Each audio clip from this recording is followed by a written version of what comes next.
Jeff Sessions speaks during a House Judiciary Committee hearing in Washington, D.C., November 14, 2017, by Andrew HarrerBloombergGetty Images. For all his blunders, Jared Kushner has made one invaluable contribution to the Donald Trump administration. He inspired its go-to defense in the face of collusion charges. Over the summer, Kushner explained to congressional investigators that the Trump campaign was so chaotic, so disorganized, and so underprepared that a meeting between campaign aides, himself included, and individuals with Russian ties didn't even register. It was typical for me to receive 200 or more emails a day during the campaign. I did not have the time to read every one, especially long emails from unknown senders or email chains to which I was added at some later point in the exchange, Kushner said, claiming that he did not read an email outlining the Russian effort to bolster Trump's candidacy.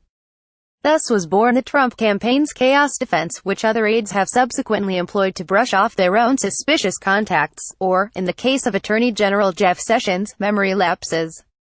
On Tuesday, faced with a slate of questions from the House Judiciary Committee prompted by a series of fresh revelations from George Papadopoulos and Carter Page, the Attorney General suggested to the panel that his murky recollection of events that transpired during last year's election was the result of the sheer incompetence and dysfunction that plagued Trump's bid for the White House. It was a brilliant campaign, I think, in many ways.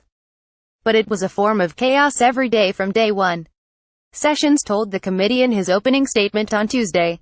We traveled sometimes to several places in one day, sleep was in short supply, and I was still a time senator with a very schedule. The Foreign Policy Committee, on which Papadopoulos and Page both serve, he said, was similarly slapdash. I was asked to find some people who would join and meet with Mr. Trump to give him advice and support him regarding foreign policy, although we were not a very effective group, he said.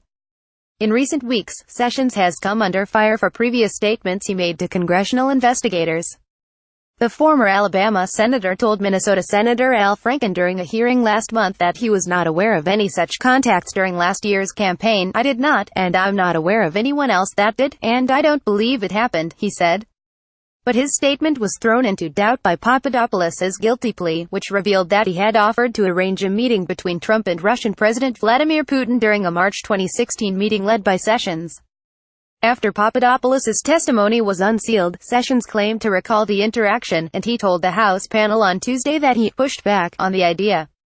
Similarly, Page testified to Congress earlier this month that he had informed the Attorney General of a multi-day trip he took to Russia last year. On Tuesday, Sessions said that he does not remember the encounter with Page. Before Sessions, Donald Trump Jr. adopted the chaos defense after it was revealed that he met with a Russian lawyer at Trump Tower in June 2016 on the supposition that he would walk away with damning intel on Hillary Clinton. I had never worked on a campaign before and it was an exhausting, all-encompassing, life-changing experience. Every single day I fielded dozens, if not hundreds, of emails and phone calls, the president's eldest son wrote in a statement.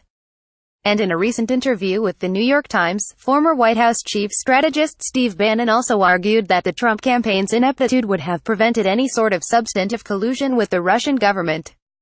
I think the collusion thing, and I have said this from day one, is a joke, the Breitbart news chief told the outlet. I was there, we had a tough time colluding between the Trump campaign and Pennsylvania and the RNC.